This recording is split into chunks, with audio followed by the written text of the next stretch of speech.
La Voix de l'Espérance, une émission qui vous apporte paix, joie, confiance et espérance.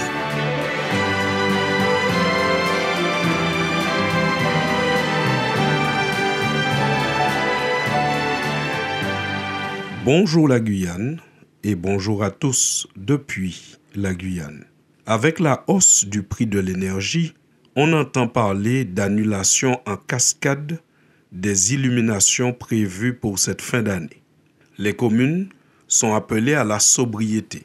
Alors cette année, pour Noël, certaines annulent ou restreignent les illuminations. Paris, qui est aussi appelée la ville lumière, n'échappe pas à la tendance. Sobriété énergétique oblige, les illuminations des Champs-Élysées ont été placées cette année sous le signe de l'économie d'énergie. Le comité a réduit la durée des illuminations qui s'éteindront le 2 janvier prochain après une durée de 6 semaines au lieu de 7 semaines habituellement. Les illuminations seront également éteintes à partir de 23h45 à Paris, à l'exception du jour de Noël et de la Saint-Sylvestre, soit une réduction quotidienne des illuminations de 2h45 par rapport aux années précédentes. Ces illuminations apportent, il faut le concéder, une beauté et une animation dans les communes qui est appréciée de tous. On apprécie l'illumination des places en fin d'année, quand bien même on n'est pas chrétien ou même si on est chrétien ne croyant pas à la naissance de Jésus le 25 décembre.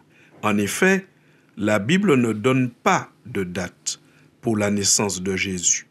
De plus, les événements que les évangiles décrivent, comme le fait que les bergers étaient dehors avec leurs moutons cette nuit-là, rendent peu probable la naissance de Jésus en décembre. Cela étant dit, tournons-nous vers l'essentiel. L'essentiel qui est le fait que toutes ces lumières ont pour vocation d'évoquer le fait que Jésus soit la véritable lumière dont les humains ont tellement besoin. En effet, Jésus lui-même déclare dans l'évangile de Jean au chapitre 8, « Je suis la lumière du monde. Celui qui me suit ne marchera pas dans les ténèbres, mais il aura la lumière de la vie. » Au chapitre 9 du même évangile, Jésus ajoute, « Pendant que je suis dans le monde, je suis la lumière du monde. » Jésus n'est pas seulement une lumière pour éclairer les yeux, mais il est surtout une lumière pour éclairer l'intelligence et les connaissances, pour permettre à ceux qui le souhaitent d'échapper à l'obscurantisme spirituel. En effet, l'évangile de Jean au chapitre 1er précise que Jésus était la véritable lumière qui, en venant dans le monde, éclaire tout homme. Malheureusement, certains ne l'ont pas reçu. Mais l'évangile de Jean encore, au chapitre 1er toujours, assure que tous ceux qui l'ont reçu, tous ceux qui ont reçu Jésus comme leur lumière, tous ceux qui croient en son nom, elle a donné le pouvoir de devenir enfants de Dieu. Évangile de Jean, chapitre 1er, lisez pour plus de précision.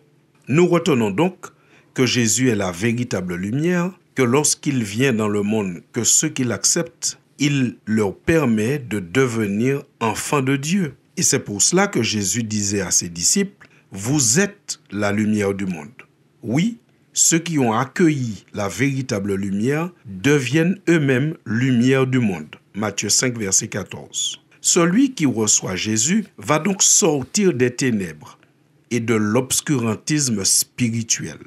Arrêtons-nous pour exemple sur cette expérience que rapporte le livre des Actes au chapitre 19 à partir du verset 18. Lorsqu'il nous est raconté que des disciples de Jésus sont allés dans une ville, ils ont présenté l'évangile, ils ont présenté Jésus comme étant la véritable lumière. Et à partir de ce moment, la Bible dit, plusieurs de ceux qui avaient cru venaient confesser et déclarer ce qu'ils avaient fait. Et un certain nombre de ceux qui avaient exercé les arts magiques, ayant apporté leurs livres, les brûlèrent devant tout le monde. Et on en estima la valeur à 50 000 pièces d'argent. C'est ainsi que la parole du Seigneur croissait en puissance et en force. Fin de citation.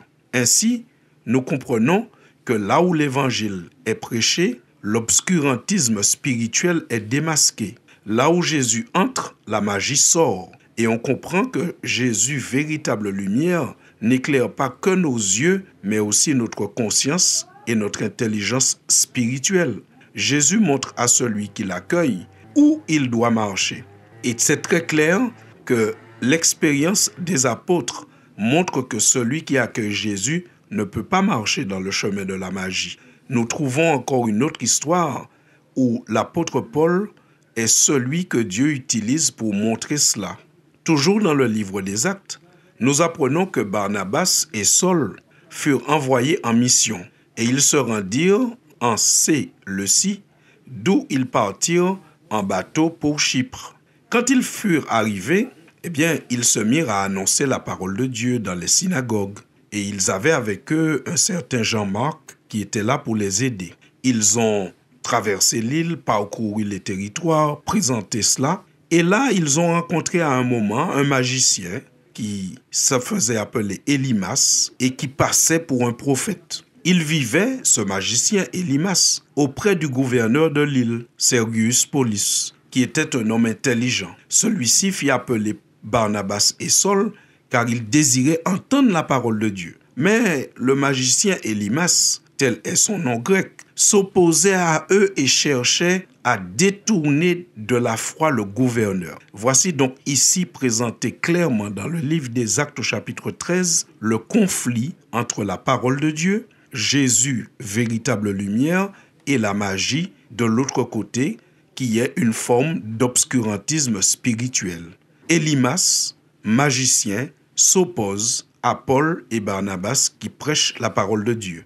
Mais la Bible dit qu'il se passe un phénomène extraordinaire. Et cela vaut le coup que nous puissions nous y arrêter. Acte 13 au verset 9. Alors, Saul, appelé aussi Paul, rempli du Saint-Esprit, fixa son regard sur lui et dit : « Homme plein de ruse et de méchanceté, fils du diable, ennemi de tout ce qui est bien, ne cesseras-tu jamais de vouloir fausser les plans du Seigneur ? Maintenant écoute, Élymas. Le Seigneur va te frapper, tu seras aveugle et tu ne verras plus la lumière du soleil pendant un certain temps. » Aussitôt, les yeux d'Élymas s'obscurcirent et il se trouva dans la nuit. Il se tournait de tous côtés, cherchant quelqu'un pour le conduire par la main. Quand le gouverneur vit ce qui était arrivé, il devint croyant du véritable évangile. Il était vivement impressionné par l'enseignement du Seigneur. Fin de citation. Je vous rappelle que cette histoire se trouve dans le livre des Actes à partir du verset 4. Nous avons bien compris, chers amis, qu'avec la crise de l'énergie, les communes, les villes, même les plus riches, même Paris, ont du mal à maintenir les illuminations qui ont pour vocation de nous rappeler que Jésus est la véritable lumière. Mais si certaines communes sont obligées d'annuler ou de restreindre les illuminations, n'oublions pas que tout ceci n'est qu'un symbole, mais nous pouvons aller au véritable, parce que la véritable lumière, c'est Jésus-Christ. Et celui-là, personne ne peut ni l'éteindre ni le restreindre.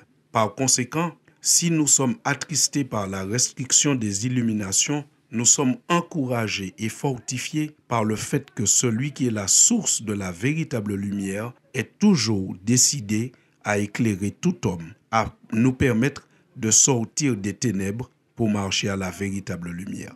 À bientôt, chers auditeurs. Sois ma lumière et mon salut près du but, conduis mes pas au sein de la nuit, guide et conduit, prends-moi la main comme un enfant, je m'abandonne et te réclame. Près de toi, je veux me tenir. Écoute mes prières, mon Jésus, et tiens-toi près. C'était La Voix de l'Espérance, une émission préparée par l'Église adventiste du 7e jour.